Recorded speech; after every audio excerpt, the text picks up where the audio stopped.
இந்த திறன் மாணவிகள்னு ஒண்ணு இருப்பாங்க. அவங்க யாரும் இல்ல. 10th எல்லாம் யாராரு? 1, 2. நீண்டா 8th போற. நீ 12th போறியா? Very good. நீடா 7th. 5 பேர் வந்திருக்கீங்க. ஓகே. உங்க ஊரு வந்து இப்ப அரண்மனை கொள்ளைய நாடி நான் வந்திருக்கேன் உங்களை. பேரண்டோட பார்க்கணும். எல்லாருக்கும் பேரண்ட் வந்திருக்கீங்களா? யாரு இவங்க பேரண்ட்டுங்க? ஓகே. இவங்க நீங்க ஓகே. உங்களுக்குடா? உங்களுக்கு வரலையா? ஓகே. அதனால நீங்க அந்த பொண்ணு இன்னொரு பொண்ணு வர்றாளா? வர வச்சிருங்க. சரி. இப்போ உங்களை வந்து பாக்குறேன் லீவ்ல. என்னடா லீவ்லயும் வந்து பார்த்து நம்மளை போட்டு பாடப்படுத்துறாங்களே. ஆமாவா? ஆமாவா? நான் கிட்டத்தட்ட நிறைய ஏரியாவுக்கு போய் இவ்வளவு மாணவிகளை பார்த்துக்கிட்டு இருக்கேன். எல்லாத்தையும் இவ்வளவு பார்த்து வந்திருக்கேன். ஒவ்வொருத்தரையும் பார்த்துக்கிட்டு வந்துகிட்டு இருக்கேன். உங்களையும் பார்க்குறேன். இன்னும் நிறைய இடங்கள் போகணும். ஒன்றும் இல்லை, நம்ம ஃபர்ஸ்ட் மிட்டம் எக்ஸாம் வைக்கிறாங்கல்ல, அப்பவே பிள்ளைங்களை கொஞ்சம் நல்ல மார்க் எடுக்க வைக்கணும். ஒன்று. இன்னொன்று, திறன் மாணவின்னு இருக்கிறாங்க, அந்த பிள்ளைங்களை பார்க்கணும்னா மெயினா என்னுடைய நோக்கம். அவங்கள பார்க்கணும் அப்படின்னு நினைக்கும் போது எல்லாரையும் பார்த்துருவோம் அப்படின்னு நினைச்சிக்கிட்டு வந்தாச்சு. இதுல யாரு திறன் மாணவிகள்? இல்ல யாரும் இல்ல. பரவாயில்ல. ஏன்னா ஃபர்ஸ்ட் மிட்டம்ல திறன் சொல்லி போட்டுட்டாங்கன்னு வச்சுங்களேன், அந்த பொண்ணு வந்து லாஸ்ட் வரையில் எடுக்க மாட்டேங்கிறாங்க. அதனாலதான் ஃபர்ஸ்ட்லயே அந்த பொண்ணுக்கு வந்து அடிப்படை திறன் எல்லாம் கொடுக்கணும் அப்படின்ட்டு வந்தேன். நான் ஃபர்ஸ்ட் அதை தான் எண்ணத்திலே வந்தேன். ஆனா ஒவ்வொரு ஏரியாலையும் அவ்வளவு போய் தேட முடியல. வரும்போது 1, 2 அதுலயே இருக்கிறாங்க. அதனால பாக்குறதுக்கு ஈஸியா இருக்கு. இப்ப உங்களுக்கு ஒரு படிவத்தை நான் கொண்டு வந்திருக்கேன். இந்த படிவத்துல சில கேள்விகள் கேட்கறாப்புல இருக்கு. என்ன இருக்கும் இதுல? நீ தினசரி படிக்கிறியா அப்படிங்கிற மாதிரி கேக்குறேன். எவ்வளவு நேரம் படிக்கிறீங்க? 1 மணி நேரம் படிக்கிறியா? 2 மணி நேரம் படிக்கிறியா? காலையில 1 மணி நேரம், 2 மணி நேரம் அப்படிங்கிற மாதிரி இவ்வளவு நாளும் எப்படி நேரம்? மாலையில எவ்வளவு நேரம் படிக்கிறீங்க? இரவுல எவ்வளவு மணி நேரம் படிக்கிறீங்க? அப்படிங்கிற மாதிரி இதுல ஒண்ணு இருக்கும். அடுத்து, பிடிச்ச பாடம் எது? காரணம் என்ன அப்படின்னா புரியுது சிலவங்களுக்கு. சிலது பிடிக்காதது, சிரமமா இருக்கிற பாடம் என்னன்னு கேட்டிருக்கேன். ஒரு பாடம். ஏன்னா எல்லாருக்குமே 5 பாடம், 11th பாத்தீங்கன்னா 6 பாடம் இருக்கு. என் காலகட்டத்தில் நான் படிக்கும் போதே ஒண்ணு புரியாம தான் இருக்கும். அதை எப்படி நம்ம புரிஞ்சு படிக்கணும் அப்படிங்கிற மாதிரி சொல்லுவோம். அடுத்து பார்த்தா, விடுமுறை காலங்கள்ல தனியா படிக்கிறீங்களா, பேரண்டோட படிக்கிறீங்களா, அப்படி ஒரு கேள்வி கேட்கிறேன். ஃப்ரெண்டா இருக்கீங்களா, ஒரு இடத்துல சேர்ந்து படிக்கலாம், அப்படி கேட்கற மாதிரி ஒரு கேள்வி இருக்கும். அடுத்து வந்து, கதை புத்தகம் படிக்கிறீங்க இல்ல, கதை புத்தகம், அறிவியல் சார்ந்த கதை புத்தகம் இப்படி எல்லாம் படிக்கணும். ஏன் படிக்கணும்னா அப்பதான் உங்களுக்கு வாசித்தல் பயிற்சி இருக்கும். லீவ்லயும் படிக்கணும். நம்ம ஸ்கூல்ல லைப்ரரி புக் இருக்கு. அது மட்டும் இல்லாம இப்ப பேரண்டையும் வச்சு ஏன் இந்த மாதிரியான கேள்விலாம் நீங்க ஒரு கதை புக் லைப்ரரியில இருந்து எடுத்து கொடுக்கணும். அறிவியல் சார்ந்த கதை புக்குகள் கொண்டாந்து கொடுத்து ஒரு 1/2 மணி நேரம் அதை படிக்க சொல்லணும். அப்பதான் படிக்கிற பயிற்சி வரும். படிக்கிறதுங்கிறது ஒரு தவம் மாதிரி தான், தியானம் மாதிரி தான். அடுத்து பார்த்தாங்கன்னா, பள்ளியில வந்து உங்களுக்கே தெரியும், என்னன்னா நமக்கு கலை திருவிழா நடக்குது வருஷம். கலை திருவிழாவில் வட்டார அளவுல நடக்கும், பள்ளி அளவுல, அப்புறம் வட்டார அளவுல, அப்புறம் மாவட்ட அளவுல, மாநில அளவுல. அப்படி தேர்வு செய்யப்பட்ட பிள்ளைங்களை கலையரசி அப்படிங்கிற பட்டம் கொடுப்பாங்க. இப்ப இவங்க வந்து அதுக்கு ஏதாவது தன்னை ப்ரிப்பேர் பண்றதுக்கு இந்த லீவு உங்களுக்கு பயன்படும். மணல் சிற்பம் செய்யறதுக்கு கொஞ்சம் மண் வாங்கி போட்டீங்கன்னா அதை உட்காந்து தண்ணி தெளிச்சு செய்வாளுங்க. விளையாடவும் செய்யணும், அதை பயனுள்ளதாகவும் ஆக்கிக்கணும். நம்ம ஸ்கூல்ல வாலிபால் இந்த மாதிரியான மேட்சுகள் இருக்கு, அதுகள்லையும் கலந்துக்கிறதுக்காக வேண்டி இப்ப பயிற்சி எடுத்துக்கலாம் சாயந்தர நேரத்துல கொஞ்ச நேரம். அடுத்து ஓவியம் வரைதல் போட்டி இருக்கு, இசை போட்டி இருக்கு, இசை கருவிகள் வாசிக்கிற போட்டிகள்லாம் இருக்கு. அதெல்லாம் நீ நேரம் இருக்கையில சும்மா டிவி பாக்குறது, ஏதாவது செல்ல பாக்குறது, இப்படியெல்லாம் நேரத்தை வேஸ்ட் ஆக்காம உங்களுடைய இந்த மாதிரியான லீவை பயனுள்ள லீவை ஆக்கிக்கிறதுக்காகத்தான் நான் உங்கள்கிட்ட வந்திருக்கேன். எதிர்கால இலக்கு என்ன அப்படிங்கறத நம்ம ஒண்ணு போட்டிருக்கோம். அந்த இலக்கு எழுதுங்க. அதுக்கு நீ என்ன முயற்சி செய்ய போற, இனிமே என்ன செய்ய போற, இவ்வளவு நாள் நம்ம யோசிக்கல. நீங்க இலக்குன்னு எழுதிட்டா அவ்வளவுதான், அந்த இலக்கு நோக்கி நம்ம போக ஆரம்பிச்சிடணும் அப்படிங்கிற மாதிரி ஒரு லைன் வருது. இப்ப அடுத்து வந்து, குழந்தைகள் இந்த மாதிரி இலக்கு எழுதிட்டாங்க, நீங்க அவங்களுக்கு என்னவா உதவ போறீங்க அப்படிங்கறதா பெற்றோருக்கு. இவ்வளவு நாள் என்ன பிள்ளை வந்து நல்லா இருக்கிறாளா, இல்லாட்டா ஏதாவது ஒரு சில தவறுகள் இருக்கு, அவளை நான் இம்ப்ரூவ் பண்ணணும், அவளுடைய வாழ்க்கையில இந்த இலக்கு அடையிறதுக்கு நான் என்னது செய்யணும், சாப்பிட மாட்டேங்கிறா அது கூட சொல்லலாம். இப்ப சாப்பாடு தான் அவளை நான் இம்ப்ரூவ் பண்றது ஒண்ணு. அடுத்தது சோம்பேறியா இருக்கா, அதை நான் சுறுசுறுப்பாக்குறது. அது என்னுடைய இதா இருக்கு, அதெல்லாம் உங்களுக்கு இருக்கு மேம்படுத்த வேண்டியவை. அடுத்தது டிவி பாக்குறா, சோம்பேறியா இருக்கிறா, செல்லு பாக்குறா, அதெல்லாம் குறைக்கணும் அப்படிங்கிற மாதிரி ஒண்ணு இருக்குது. அதெல்லாம் இல்ல என் பிள்ளை எல்லாம் சூப்பர் பிள்ளைங்க அப்படின்னாலும் இல்ல நல்ல குழந்தை அப்படின்னு சொல்லி நீங்க எழுதி தரலாம். இப்ப இதுதான் நான் எடுத்துக்கிட்டு வந்திருக்கேன். இப்ப இலக்கு என்னன்னு எழுதுங்க. அதை வச்சு நம்ம அப்புறம் சொல்லுவோம்.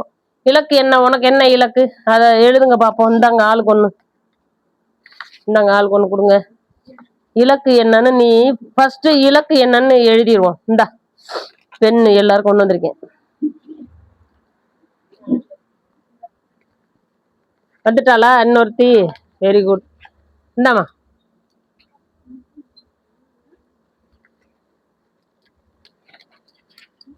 இந்தாங்க, யாருக்கு வேணும் ஒன்னு கொடுங்க.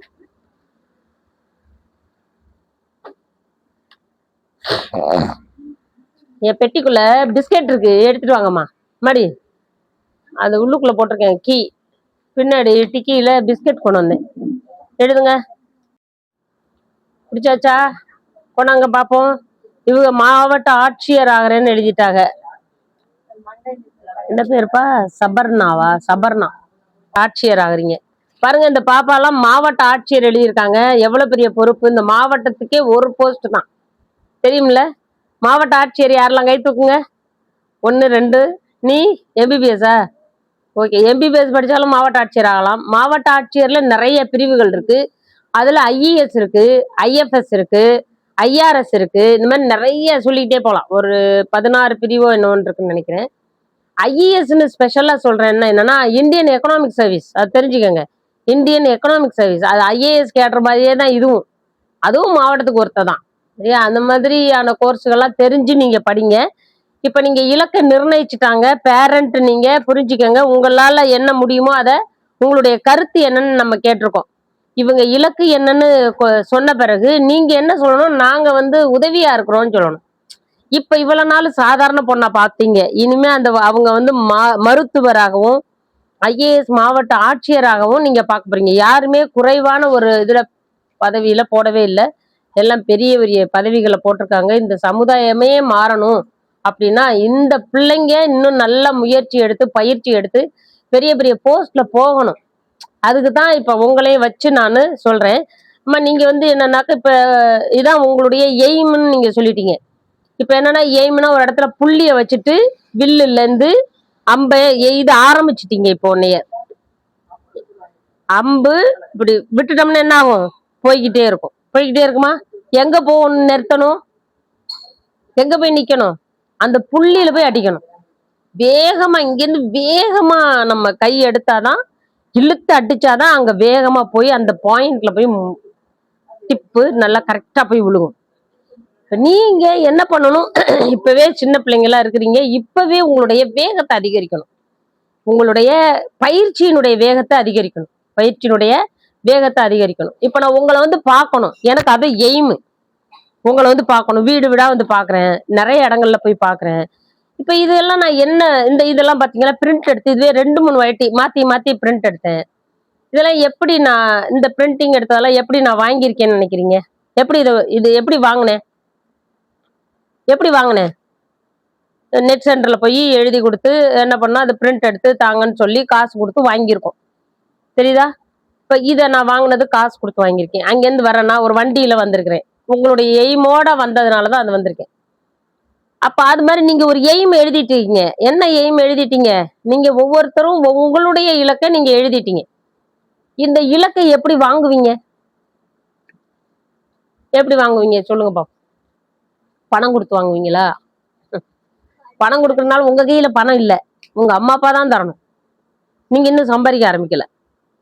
இதை எப்படி நீங்க வாங்கலாம், அதை மட்டும் சொல்லுங்க பாப்போம். இந்த இலக்கு உங்க கையில வரணும். இப்ப இலக்கு தான் நிர்ணயிச்சிருக்கீங்க. இந்த எம்பிபிஎஸ் நீட் எக்ஸாம் எழுதணும், அதுக்கப்புறம் 5 வருஷம் படிக்கணும், அதுக்கப்புறம் 1 வருஷம் ஹோம் சர்வீஸ் பண்ணணும். அதுக்கப்புறம் தான் உங்க கையில அந்த சர்டிபிகேட் இன்னும் வரும்.